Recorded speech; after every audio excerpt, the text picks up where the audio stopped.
me a god. You call me a god. You call me a god. You call me a god. Let's go.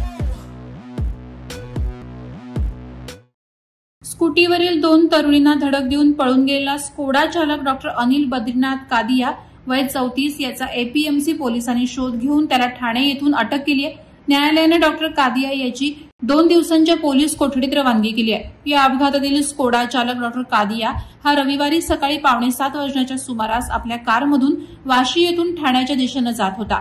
यावेळी तो palm beach मार्गावरून ठाण्याच्या दिशेने जात असताना कोपरा पुलाजवळ बोनकोडे येथे स्कूटीवरून जाणाऱ्या 2 तरुणींना त्याने जोरदार धडक दिली होती।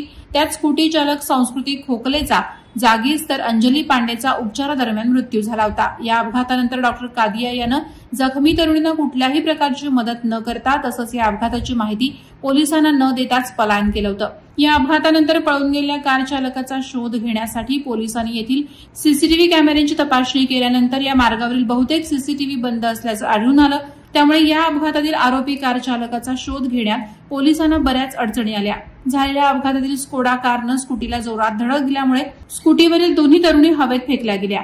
या धडकेमुळे स्कोडाच्या नंबर प्लेटचे तुकडे होऊन ते रस्त्यावर पडले। पोलिसांना सीसीटीव्हीतून काहीच मदत न मिळाल्याने अखेर रस्त्यावर पडलेले स्कोडा कारच्या नंबर प्लेटचे तुकडे एकत्र करून त्याद्वारे नंबर जुळवून कारचा शोध घेतला। त्यानंतर सदरची स्कोडा कार ठाण्यातील एमडी डॉक्टरची असल्याचं उघडकीस आलं। पोलिसांनी रविवारी रात्री डॉक्टर अनिल बद्रीनाथ कादियाला ताब्यात घेतलं। त्यानंतर सोमवारी त्याला न्यायालयात हजर केलं। वादळवारा लाईव्हसाठी न्यूज ब्युरो, नवी मुंबई। नवी मुंबई व रायगड जिल्ह्यातील ताज्या बातम्या आणि घडामोडींसाठी सबस्क्राईब करा वादळवारा लाईव्ह चॅनल आणि दाबा बेल आयकॉन।